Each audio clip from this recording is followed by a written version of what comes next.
내 마음을 안 돌봐요. 착한 사람들은 너무 배려심이 많고 너무 나보다는 남을 낮게 여기는 배려심이 많다 보니 내 마음을 안 주게 돼. 하나님께서는 절대로 원하지 않습니다. 왜냐하면 내가 건강하지 않는데 누군가를 도울 수가 없고, 내가 행복하지 않은데 남을 행복하게 해줄 수가 없고, 내가 편안할 때 누군가의 세세한 것도 보입니다. 그죠? 그래서 기독교인이라 할지라도 내 마음은 내가 먼저 지켜야 됩니다. 그 내 마음이 지켜진 다음에 그 다음에 무엇인가를 해야 효과적이고 이게 훨씬 더 풍성하지. 나를 딱 긁어내서 하다가는 나도 안 되고 남도 안 됩니다. 그래서 오늘은 그걸 나눌 건데, 신데렐라 증후군에서 우리가 벗어나자인데, 그러니까 뭘까요? 이 세상의 모든 관계는, 그리고 사람들은 다 관계 속, 내 마음을 지켜야 되는 게 지금 뭐 여러 가지가 있지만 관계 속에서 내 마음을 지켜야 되는데, 사람들이, 착한 사람들의 특징이 뭐냐면 나를 잃어가면서까지 관계를 지켜요. 그런데 여러분, 이 세상에는 나를 잃어가면서까지 지켜야 될 관계는 없습니다. 아셨죠? 이거 잊어버리시면 안 돼요. 2026년도부터 이제 지금까지는 그렇게 살아오셨어요. 너무 착하다 보니까, 배려심이 많다 보니까 내가 좀 참고 말지, 내가 겪고 말지, 이런, 아니야. 그러면 나를 지키고 나서 다시 세상을 보면 훨씬 풍성해집니다. 그러니까 나를 잃어가면서까지 지켜야 될 관계는 없습니다. 누군가가 나를 잃게 만들면서까지 요구하거든, 잘라버리세요. 왜냐? 그래야 그 사람도 성장을 해요. 우리가 때때로는 이럴 때가 있습니다. 착한 사람들한테 얘기를 이렇게 상담을 받다 보면 내가 이렇게 했는데 저렇게 했는데 막 그러면 대놓고는 솔직히 마음 아플까봐 말을 못해요. 근데 그 사람들이 당신을 그렇게 대하는 것은 당신이 문제예요. 그렇게 말해주고 싶어요. 버르장머리를 그렇게 들여놓은 거예요. 이것도 있어요. 그런데 우리는 모르죠. 나는 배려였는데 상대방은 당연한 걸로 받아들여요. 나의 착함을 다른 사람이 호구로 알아요. 그러면 우리는 하나님이 아시겠지, 하나님이 속상해 하셔요. 왠지 아세요? 나의 그 점 때문에 이 사람이 안 고쳐진다는 것도 알아야 돼요. 때때로는 내가 도와준 것 때문에 이 사람을 훈련시켜가는 하나님의 계획에 어그러질 때도 있어요. 그래서 뱀처럼 지혜로우라는 거예요. 그 다음에 모욕을 참잖아요. 그래, 특히 전도하는 사람들이 이거 많이 해요. 모욕을 참아요. 교회가 그냥 저저저저 이래. 여러분, 제가 원칙이 있다 그랬죠. 저는 우리 교회 욕하면 절대로 전도 안 합니다. 우리 목사님 욕하면 내가 욕하면 했지 남이 욕하면 안 돼요. 왜 그런 거 있잖아요. 내 새끼 내가 때린 거 지금 남이 욕하면 안 되잖아요. 내가 욕하는 건 계속 우리 목사님 막 저저, 왜 우리 목사님하고 나와도 30년이 넘다 보니까 이꼴 저꼴 다 보잖아요. 그러나 내가 뭐라 하는 건 괜찮지만 남이 뭐라 하는 건 안 돼. 그 사람 전도 안 합니다. 그 다음에 성경을 읽어보지도 않았는데 성경 가지고 하나님 어쩌고 저쩌고 하면 속으로 넌 지옥 가버려라 그래요. 아니 그렇게 대놓고 보세요. 그 사람이 성경을 다 읽어보고 물어오는 거라면 기꺼이 해줄 수 있어요. 그런데 알지도 못하면서 자기의 관점을 가지고 그러니까 알고 묻는 건 괜찮아요. 알지도 못하면서 모욕하는 건 받아주면 안 됩니다. 그거는 전도와 또 다른 문제예요. 그러면 그 사람은 누가 구원해요? 쥐가 알아서 살아야지. 그걸 뭐 남의 영혼, 여러분 그것부터 내려놔야 돼. 내가 누군가를 구원할 거라는, 내가 구원자가 될 거라는 착각은 반드시 버려야 됩니다. 여러분, 내 뱃속으로 난 새끼도 내가 못 바꾸고 몸 섞고 사는 서방도 50년이 넘어도 못 바꾸는데 우리 집은 돼. 우리 집 서방은 고쳐져요. 그러니까 내가 어떤 때는 그래. 되게 정말 까다로운 사람, 섬세한 사람이에요. 여리고 섬세하고 착하고 세심한 사람이거든요. 자, 착하고 그런 사람들이 까다로울까요? 안 까다로울까요? 까다라요. 왜냐? 안 까다로울 수가 없죠. 섬세한 사람들이. 그러니까 그게 제가 항상 하는 말이 있어요. 하나님이 그거 다 보다 안 돼가지고 저기 뭐지? 나처럼 대가 센 여자 붙여놨다고. 자기도 웃어요. 착합니다. 근데 알면서 존중해 주는 것과 그냥 이래도 되는구나 하고 대하는 건 또 다르죠. 그렇기 때문에 모욕을 참으면 누구를 잃어요? 나를 잃어요. 자식들이 여러분한테 함부로 대하거든 참지 마세요. 어떻게 안 참아야 되냐면 이거 진짜 알려드릴게요. 침묵해버리세요. 침묵이 제일 좋아요. 구구절절 설명할 필요 없어. 그냥 근데 그거를 내가 참아야지, 참아야 하는 일이야 이러고 참으면 안 돼. 그냥 처연하게 탁 내려놓으세요. 그러면 내가 아프다는 거를 그냥 침묵으로 보여주면 돼요. 근데 이래서 그때 되면 내가 치질해지는 거야. 마음을 여러분 반드시 알아야 될 게 있어요. 지금 결론, 어차피 이 세 가지가 결론일 거예요. 나를 잃어가면서까지 지켜야 될 관계는 없는 거. 모욕을 참으면 나를 잃는다는 거. 그 다음에 마음을 어떻게 관리하냐에 따라서 인생이 달라집니다. 여러분 마음을 잘 관리하시기 바랍니다. 지금까지는 그래 배려하고 나눠주고 섬기고 내가 다 참고 살아왔어요. 남은 인생은 여러분을 좀 돌봐주세요. 내 안에 울고 있는 나는 누가 돌봐줄 거냐고. 여러분 그 하나님이 돌봐주실 것 같죠? 아닙니다. 먼저 내가 나를 느끼고 알아야 내 아픈 마음을 하나님 앞에 내어놔야 하나님도 위로해 주시지. 너무 남에게 배려심이 깊은 사람들, 신데렐라 증후군에 걸린 사람들은 내가 아픈지조차도 몰라요. 어느 때는 자기 감정을 자기가 몰라요. 그럴 때 있지 않으세요? 속은 상하고 힘이 든데 왜 그런지를 모르겠는 거야. 내가 너무 에너지를 쏟아버려서. 내 안에 외로운 내 안에 내가 또 하나 있는 거예요. 여러분 자신을 남은 생에는 이렇게 하지 마시기 바랍니다. 자, 그럼 어떤 사람들 앞에서 나를 지켜야 될까? 나와의 시간을 당연히 어기는 사람. 제가 이거 언제가 말씀드려요. 나랑 약속하면은 꼭 시간을 어기는 사람들이 있어요. 한 번은 실수야. 두 번은 어떻게 그렇죠. 세 번은 습관입니다. 아셨죠? 그 사람 마음에 뭐가 있어요? 여기는 그래도 돼가 있는 거예요. 여러분은 누군가에게 그래도 되는 사람이 아닙니다. 하나님이 여러분 한 사람을 위해서 예수님이 죽으셨어요. 내가 얼마나 소중한 주님. 내 남편도 내 자식도 나를 함부로 대하게 하면 안 돼요.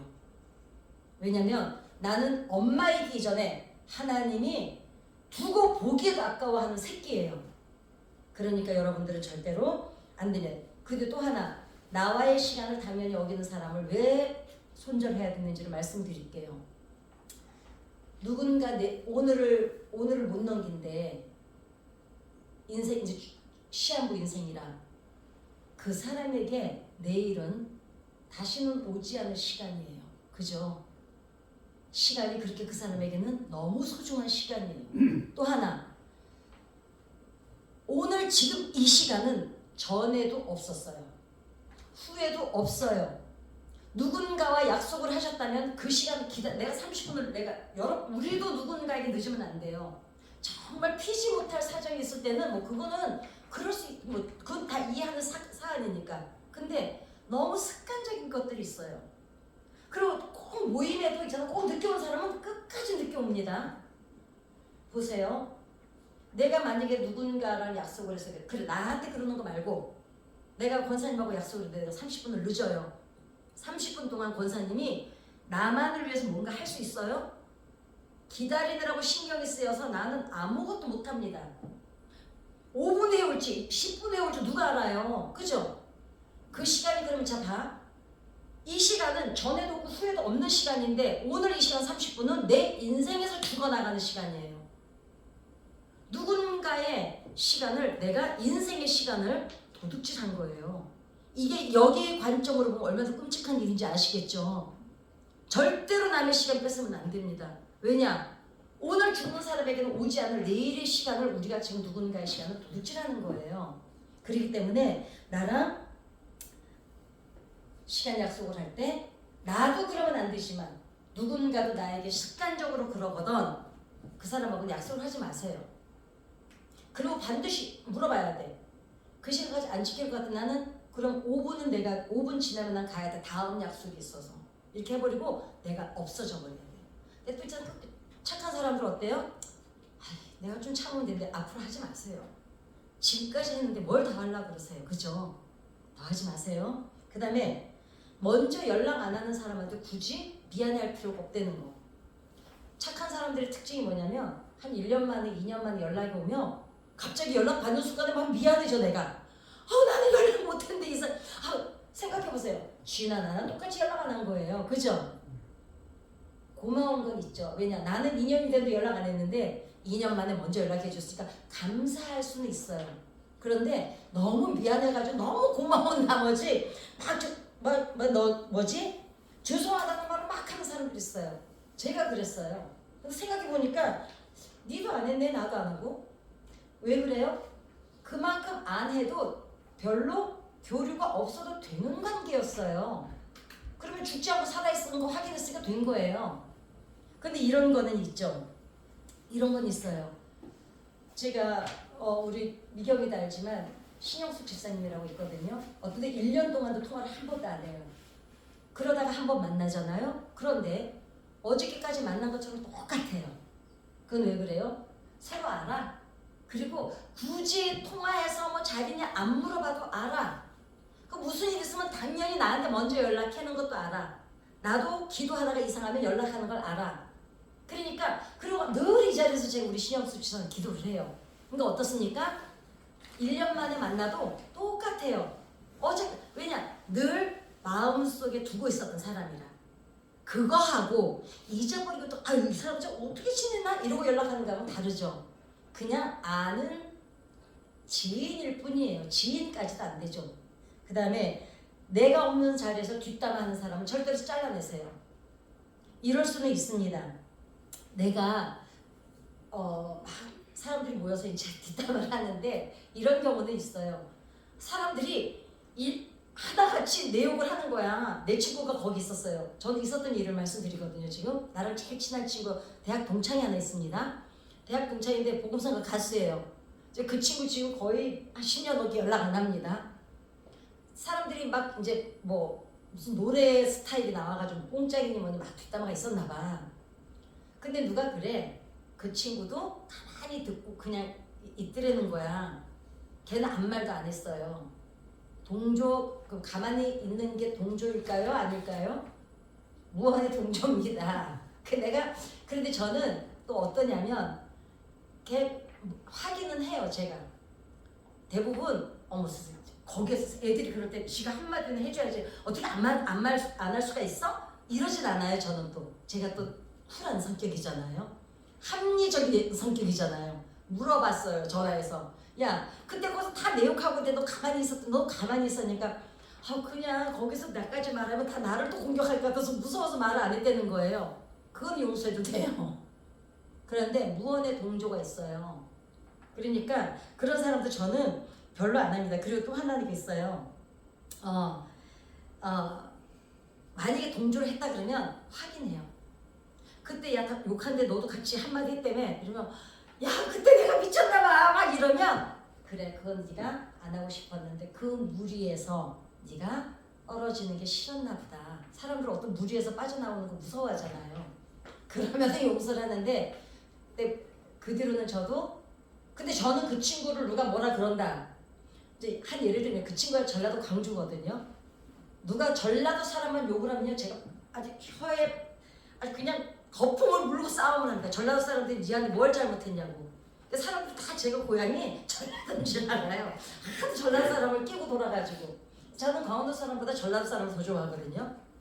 이제 그럽니다. 이제 예를 들면 그렇다는 거죠. 그 다음에 뭘 하든지 나한테 열등의식을 느끼는 사람이 있어요. 그러면 열등의식을 느끼는지 어떻게 아느냐? 그거 어떻게 알아야 돼요? 질투하는 걸 보면 알죠. 질투하는 걸 보면. 그러니까 제가 저는 많은 친한 사람이 많이 필요하지 않다고 생각을 해요. 한 3가정에서 5가정 정도면 내 인생의 재산이 아닐까. 왜냐면 돈이 재산이 아니고 사람이 재산이거든요. 모든 게 사람으로부터 나오거든요. 사람을 많이 얻은 사람은 무엇을 해도 됩니다. 근데 아무리 뛰어나도 사람을 잃는 사람들은 뭘 해도 안 됩니다. 왜냐? 모든 건 사람을 통해서 발생을 하잖아요. 모든 게 장사를 하든 뭘 하든, 그죠? 근데 이제 어떠냐면 묘하게 생각해 보세요. 누가 그래? 그러니까 우리 남편이 진짜 제가 알아요. 저는 태어나서 제가 이렇게 소중한 존재인 거를 우리 남편 만나서 처음 알았어요. 저 하나를 너무 소중히 여겨주니까 어떤 때는 궁금해요. 내가 그렇게 소중한가? 막 이 사람이 너무 막 그냥 떨어질까 깨질까 막 이러니까. 그러는데 그거를 우리 김영신 전사님 같은 경우는 막 우리 안수 집사한테 고마워해요. 저한테 잘해준다고. 이거는 지인이 맞아요. 친구가 맞아요. 근데 아유 진짜 우리 남편도 좀 그렇게 하지 이러면 이건 안 되는 거예요. 그러니까 저는 내가 민낯을 드러내도 나를 흉 안 볼 사람, 나랑 비교 안 할 사람, 나에게 열등의식 안 느낄 사람, 나를 질투 안 할 사람, 이런 이웃을 3가정에서 5가정만 갖고 싶어요. 지금 3가정은 가졌어요. 지금 나머지 2가정을 구하고 있어요. 그게 재산이거든요. 그러니까 나를 너무 열등의식, 그 다음에 어떻게 하면은, 근데 착한 사람들은 어때요? 누군가 나에게 열등의식을 느끼면 착한 사람들은 또 이런다? 그 사람 앞에서 자기를 막 디스해. 내가 어쩌고 저쩌고 했는데 사실은 내가 이렇게 못났는데, 그럴 필요가 없는 거죠. 그 사람 용기 주려고 나를 디스를 해요. 그런 사람하고는 되도록이면 만나지 마세요. 왜냐면 너무 기빨린다 그러죠. 우리가 에너지를 너무 빼앗겨요. 그 다음에 비교하고 질투하고 시기하는 사람들의 특징이 뭐냐면 자존감이 낮죠. 왜냐면 자기 자존감이 낮아요. 근데 어떻습니까? 겉으로는 강한 척하지만 자기가 너무 부족하고 못난 사람이라는 생각을 갖고 있어요. 근데 여러분, 부족하고 못난 사람이 세상에 있나요? 아니 까놓고 얘기해보세요. 있다고 생각하세요? 부족하고 못난 사람, 모질한 사람 없어요. 다 각자의 고유의 자기만의 특징과 색깔을 다 가지고 있어요. 왜 모를까요? 발견을 못한 거예요. 왜 발견을 못했을까요? 다른 사람 부러워하느라고 나를 돌아보질 않는 거예요. 사실은 그게 더 많습니다. 비교하고 저 사람은 저거 잘하는데 나는 왜 못하지? 저 사람은 저런 것까지 다 하는데 내가 할 줄 아는 게 하나도 없지? 이러느라고 자기를 못 찾아내는 거예요. 자기 안에 물고 있는 자기를 못 발견해내는 거예요. 그럼 또 왜 그럴까요? 뭔가 생산성이 있는 것만 잘한다고 생각하니까, 다 잘하면 그럼 틈새는 누가 맡겨요? 우리가 장식하느라고 큰 바위를 막 이렇게 쌓아서 막 조형을 멋있게 하는 데 있잖아요. 이 큰 돌들만 쌓고 그 틈새를 막는 거를 뭐라 그래요? 짱돌이라 그래요. 그거를 제 조윤숙의 어게인이 짱돌 같은 방송이 되겠다는 생각을 하는 게요. 아무리 좋은 돌을 갖다 쌓아놔도 짱돌이 딱 메꿔주질 않으면 그냥 무너지는 거예요. 그러면 얘는 그렇게 보기에 좋아요. 얘를 얘답게 하는 게 뭐냐면 짱돌이에요. 짱돌이 없으면 얘는 소용이 없어요. 그죠? 이런 얘기는 수도 없이 많잖아요. 드라마의 주인공은 하나예요. 나머지 그 드라마를 이끌어가는 건 다 조연이에요. 주인공은 하나지만 조연은 100명이 넘을 수도 있어요. 그죠? 그럼 그 조연이 없으면 주인공이 주인공일까요? 얘는요, 가치가 없어요. 이 조연들이 사건을 만들어주고 짱돌처럼 메꿔주니까 얘가 빛나는 거지. 그러니까 누구나 주인공이 될 필요가 없어요. 주인공 되면 더 외로워요. 짱돌들이 없으면 어떡하려고. 생각해보세요. 짱돌 없으면 어떡하려고. 어떻습니까? 자기 비합리적인 자기신념. 그럼 비합리적인 자기신념이라는 게 뭘까요? 나를 발견할 생각을 안 하는 거예요. 그럼 나 가만히 보니까 할 줄 아는 게 한 개도 없어. 그랬더니 애를 둘을 낳네? 얼마나 장애 애 못 낳아서 맨날 시험만 하러 다니는 사람도 있는데 자기 안에서 찾아내야 될 감사가 나오는데 그거를 자꾸 비교하고 다른 사람 걸 계속 열등의식에 사로잡혀 있으니 내 안에 감사가 없으니 어떻게 불행한 거예요. 여러분 이미 여기서 천국 죽어서 갈 필요도 없어요. 여기서 지옥을 누리고 사는데 그게 왜 그래요? 비합리적인 자기 신념 때문이에요. 내가 잘하는 거 내 바운더리 안에서 찾아내서 거기서 살면 돼요. 그런다고 내가 세계를 다 지배하고 살 수는 없잖아요. 그죠? 다 잘하고 살 수는 없잖아요. 난 아무것도 할 줄 아무리 봐도 잘하는 게 없어. 아무리 봐도. 그래도 있어요. 안 찾아내서 그렇죠.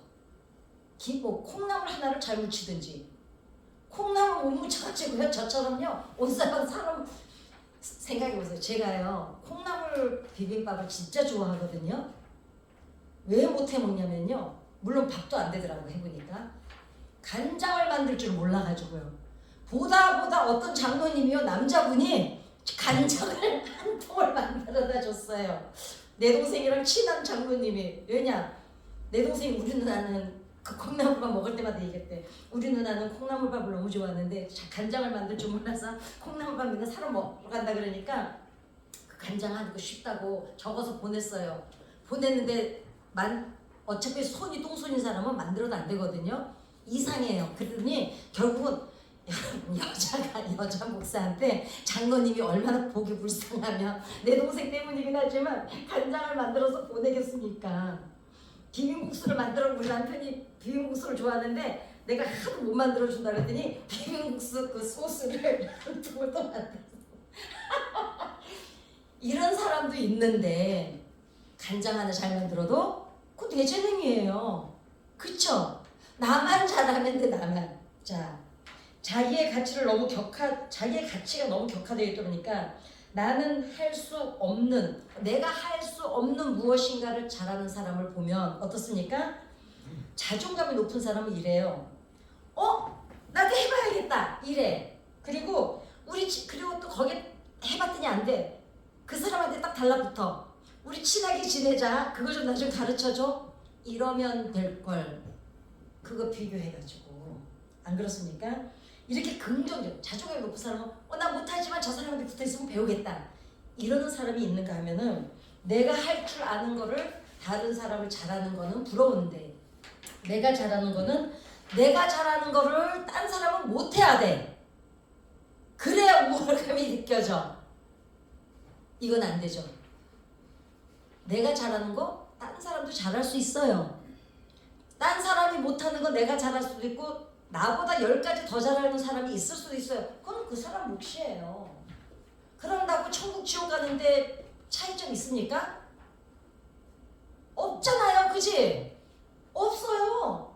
아니 우리 궁극적으로 우리가 하나님한테 인정받으면 되는데 거기다 목표를 안 두니까. 자, 그 다음에 어떻습니까? 자존감이 높은 사람은 내가 모르는 것을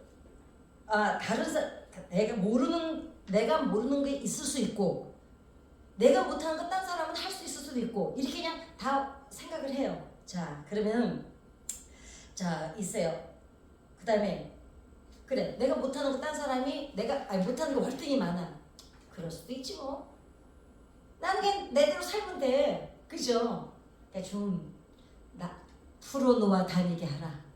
나를 좀 풀어놔야 될 줄 믿습니다. 내가 가진 거에 대해서 가치를 모르고 있을 수가 있습니다. 지적 잘하는 사람들의 특징이 뭔지 아세요? 잘 들어줘요. 그리고 동조 수용도 잘해요. 끝에 가서 꼭 이렇게 말해요. 다 괜찮은데 있잖아. 이렇게 나와. 또 하나는 뭐가 있어요? 그게 아니고. 그 신영수 집사가 누구랑 같이 왔을 권사님, 그 권사님 이름을 뭐라고 붙여줬냐면 그게 아니고 권사님을 붙여줬어.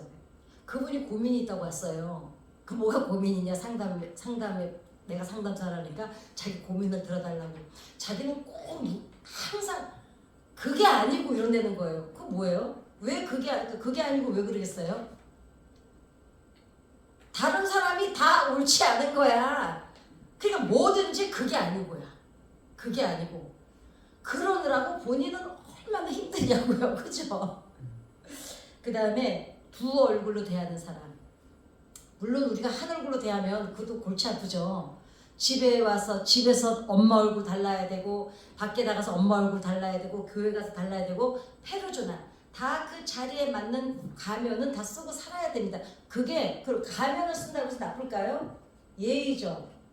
교회 와서 장로님이 장로님처럼 대하셔야지 장로님이 신은숙 권사님 대하는 것처럼 나를 대하면 안 될 거 아니에요. 그죠? 그렇기 때문에 다 사람마다 대하는 페르조나가 있어야 돼요. 그거는 상대방에 대한 예의예요. 이중인격이 아니죠. 근데 두 얼굴이라는 건 뭐예요? 거짓말 하지 말라는 거죠. 이용하려고 두 마음을 갖지 말라는 거죠. 이런 거. 그 다음에 이런 사람들이 있어요. 그 제가 이거 늘 말씀드리고 그 사람 성격을 알 수 있을 때 그 사람이 편안할 때는 절대로 그 사람 본심이 안 나오죠. 언제 나와요? 급할 때. 늘 가면을 예의의 가면을 쓸 수 있는데 정말 급하면 그 가면을 찾아서 쓸 시간이 없는 거예요. 그러니까 뭐가 나와요? 본심이 나와요. 누가 그러더라고요. 집에서 하는지 밖에 나가서 똑같이 한다고. 그 다음에 그 사람에게 힘이 주어졌을 때 알 수 있죠. 그 사람에게 힘이 주어졌을 때를 보면 그 사람이 예를 들면 돈이 없던 사람이 갑자기 돈이 있어. 나랑 너무 그냥 콩 한 조각 나눠 먹고 행복했는데 딱 돈 있고 나서 달라졌어. 그럼 그 사람은 지금 달라진 모습이 그 모습인 거예요. 그런 사람들. 자, 반면에 삶의 흔적은 얼굴에 나타난다는 거죠. 중요합니다. 왜냐하면 미국 명언 중에요. 이렇게 40, 50대가 되면 더 이상 40대에서 50대가 되면 얼굴 형체가 더 이상 안 바뀐대요. 50대가 되는 동안에 자기 얼굴이 다 만들어진다는 거죠. 옛날에 그런 말이 있었어요. 40대 얼굴은 남편이 책임져야 된다. 그래서 제가 펄펄 뛰었어요. 아니 지 얼굴 지가 책임져야지 왜 남편이 책임져야 되냐고. 그렇잖아요. 네, 물론 의미가 여러 가지 있겠죠. 남편하고 어떤 거야. 근데 그것도 마찬가지예요. 남편하고 어떤 관계를 맺어왔다는 거는 내가 책임져야 될 내 얼굴이지 왜 남한테 지 인생을 맡기냐고. 안 그래요? 여러분 그런 거 절대로 믿지 마세요. 내 얼굴은 내가 만들어가는 거예요. 그러면 60대까지 만들어준 얼굴이 있어서 이제 늙어서 끝났네. 아니요. 60대의 자기 얼굴을 마음에 안 들면 다시 마음의 마인드를 바뀌면 70대의 자기 얼굴이 또 바뀐다는 거예요. 그래서 미국의 명언 중에 20대는 자연이 얼굴을 줬대요. 20대의 얼굴은 자연스럽게 준 얼굴이고 그 다음에 30살 때는 자연이 얼굴 자체를 만들어준다는 거예요. 그 다음에 50살 때는 당신이 받을 만한 얼굴을 갖고 있게 된다는 거예요. 그게 무슨 말일까요? 내가 어떻게 살았냐에 따라서 내 얼굴이 만들어진다는 거죠. 그래서 내 얼굴에 좋은 걸로 선물해 주시기 바랍니다. 그래서 친구나 이웃 모든 관계는 아래나 위에 있는 게 아니라 옆에 있다는 거죠. 그래서 항상 하는 말 뭐예요? 사람 위에 사람 없고 사람 밑에 사람 없다는 거. 그래서 관계는 만들어져 있는 게 아니라는 거예요. 정원처럼 가꾸어가는 거라는 거죠. 아니 집에 제가 요새 분재요. 이번 월요일날 가서 풀 뽑기를 했거든요. 이끼가 얼마나 이 이끼 나무인지를 모르겠어요. 그 조그마한 나무 하나도 풀 한 번 몇 개월 안 돌아봤더니 그 엉망인데 마당의 정원은 어떨 것이며 더 중요한 내 마음의 정원은 안 갖고 있다면 어떻게 하냐는 거죠. 그래서 자 그러면 이제 마무리를 좀 하겠습니다. 그럼 어떻게 하면 이걸 벗어날 수 있냐? 지금까지 그러고 살아왔는데 그저 남한테 배려하고 잘해주고 내가 참고 이렇게 사는 걸로 알고 살아봤는데 왜? 더군다나 이래. 내가 제일 듣기 싫어하는 말이 있어요. 목사라며. 난 요즘 그 말 하도록 분노가 막 일어나요. 목사님이 왜 그래요? 그럼 그 다음에 뭐지? 상담사로서 왜 그래요? 여러분 여러분 재밌게 싫으면 보세요. 아니 권사님 이러면서 왜 그래요? 그럴 때 있죠. 아니 권사는 사람 아니에요? 그쵸? 아니 그리고 실컷 저는 부해가 나게 질러놓고는 아니 권사님 뭐 끝까지 끊어버리세요. 여러분 전도는 할 수가 있어요. 근데 우리가 언제 대부분 예수 믿는 사람들은 언제 이 신데렐라 증후군에 빠집니까? 전도 대상자 앞에서. 그죠? 그런데 아닙니다. 전도는 할 수 있지만 우리가 그 사람을 구원은 할 수가 없습니다. 그런데 어때요? 전도를 하고 나서 끝없이 무례하게 대하는데 관계를 끊어내지 못하는 것은 내가 전도를 했으니까 그 사람의 영혼까지 내가 책임을 져야 한다는 어처구니 없는 책임감 때문입니다. 전도해서 교회까지 데려다 올 수는 있어요. 관계 안에서 우리가. 그러나 그 영혼은 우리가 책임 못 집니다. 우리 미경이 잘 알아요. 제가요 번아웃 급성 스트레스성 기면증이 왔었어요. 코로나 때 아무 데서나 자요. 그냥 스트레스를 너무 급격하게 받아가지고 제가 어디로 숨냐면 잠속으로 숨는 거예요.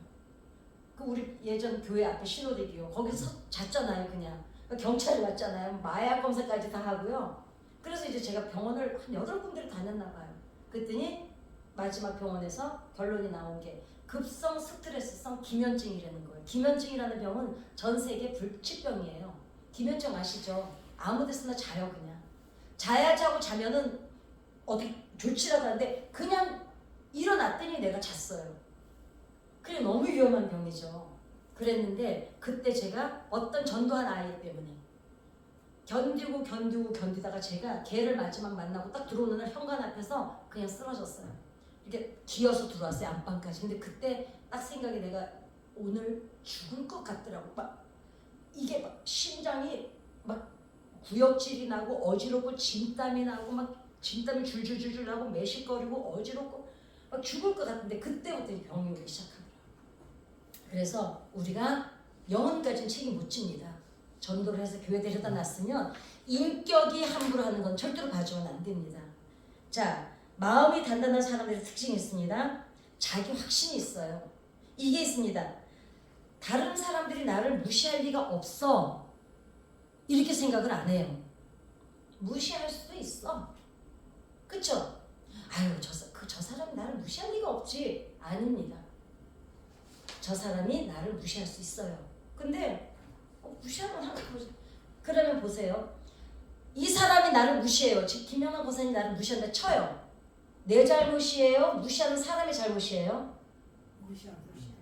봐라, 맞아요. 그 사람의 인격이에요. 단단한 사람은 거기에 안 휘둘린다는 거죠. 근데 어머 세상에 왜 저 사람 나를 무시하지? 이렇게 휘말리지 말라는 거야. 제가 항상 말씀드리죠. 반응하지 말라고. 반응은 감정이에요. 대처는 뭐지? 사고예요. 그렇기 때문에 대처해야지. 반응하면 내가 휘말려서 지는 거예요. 그래 무시해? 뭐 집단을 무시하려는 일이 저는 요새 진짜 내가 기특한 게 안 휘말려요. 근데 그전에 저도 그랬어요. 전도 많이 할 때는 왜 그렇게 모든 사람에게 잘 보이고 싶었어요. 왜냐? 막 전도하고 싶은 특심이 너무 강해가지고 다 잘 보이고 싶었어요. 이 사람들이 다 잘 보여서 다 데리고 교회 오고 싶어가지고 그러느라고 제가 정말 많이 힘들었었습니다. 그 다음에 내 감정에만 충실해야 됩니다. 타인의 방식. 자, 다른 사람이 나를 싫어할 수 있어요? 없어요? 제가 상담하면서 제일 마음 아픈 게 그거예요. 대부분 상처 많이 받는 사람들의 특징이 뭐냐면 모든 사람들을 다 눈치를 봐요. 여러분 조영기 목사님 말씀드렸죠. 50만 60만이 오는데요. 이렇게 말씀하셨어요. 목사님들 조찬 기도회 때 욕심 부리지 마라. 60만 와도 100명이 아멘 했으면 나 그날 설교 내가 성공한 거다. 60만 중에 100명. 그 60만이 다 조용기한테 아멘 할 거라고 착각하지 말라는 거예요. 여러분 주변에 있는 사람들이 그래 인사하고 지내요. 그렇다고 해서 이 사람들이 다 나를 좋아할 거라고 착각하지 말라는 거예요. 그리고 다 좋아해서 뭐 하려고? 관리하느라고 힘만 들지. 안 그래요?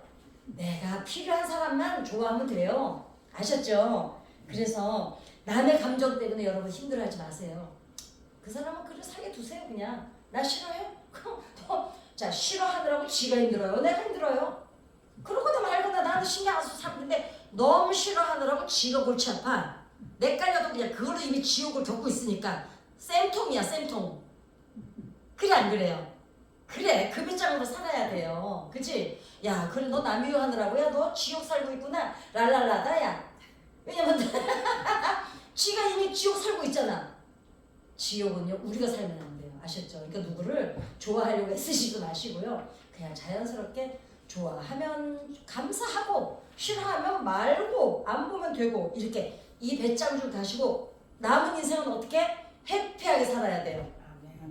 지금까지 잘해주느라 고생했어요. 새끼들요 잘해주려고 애쓰지 마세요. 잘해주거든 잘해주세요. 그치? 아니 다 20살들 넘었죠 이제. 7살 6살 먹은 자식 없으시잖아요. 10대까지는 아니 청소년기까지는 내가 맞춰줘야 돼요. 20대 넘어서는 이제는 부모 존중할 줄 알아야 되는 게 그 아이들의 몫이에요. 20살 넘어서까지 엄마가 맞춰주기 시작하면 누구를 망쳐요? 내 새끼 인생 내가 망치는 거예요. 얘네들한테 존중을 누구한테 하는 것부터 가르쳐줘야 돼요. 엄마 아버지부터 존중하는 법을 배워야 나가서 존중하고 사는 법을 배워요. 그거를 어머니들이 빼앗지 마세요. 아셨죠? 그 다음에 예의를 지키지 않는 사랑이 가장 잔인하고 폭력적입니다. 그래서 감정이 태도가 되지 않은 일관성의 사람. 이게 뭐예요? 변덕 안 부리는 사람 만나세요. 지 기분 좋으면 알랄라야. 지 기분 나쁘면 몰라 이래. 끊어버려. 친구 정 없으면 내가 해드릴게요. 아셨죠? 친구 주변에 없거든. 저한테 전화하세요. 저는 그냥 다 친구 해드릴게요. 대신 여러분들 감정 갉아먹고 여러분 애정 뺏어가고 여러분 무시하거나 마음 상하게 하고 권사가 왜 그래? 이딴 소리 하는 것들 반드시 끊어내세요. 아셨죠? 그래 안 그래? 지는 왜 그래? 지는. 그래서 어떡합니까? 감정이 태도가 되지 않는 사람, 일관성이 있는 사람, 감정이 휘둘려서 기분이 좋았다 나빴다 롤러코스터를 타서 지옥을 사는 사람 말고 사고를 가지고 이성을 가지고 처신을 하고 사는 사람, 대처를 하고 사는 사람, 그리고 자기 균형을 잘 갖고 있는 사람, 이런 사람을 하나님께서는 뭐라고 하시냐면 신실한 사람이라고 하십니다.